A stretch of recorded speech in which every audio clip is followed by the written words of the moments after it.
গিফারি তুমি কি খাচ্ছ?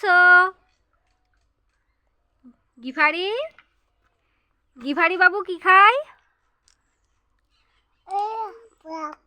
কে এনেছে? আমি।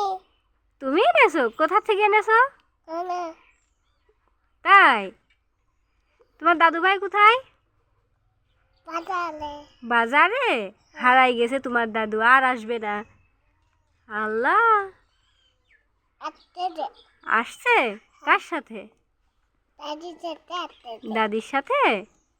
আমার একটু দাও, ললিপপ দাও, আমি খাবো, দাও দাও, আমি খাবো, দাও দাও। তোমার বাবা কোথায়? গিফারির বাবা কোথায়? ওইটা? ওইটা তোমার বাবা? পচা। দাও একটু ললিপপ দাও।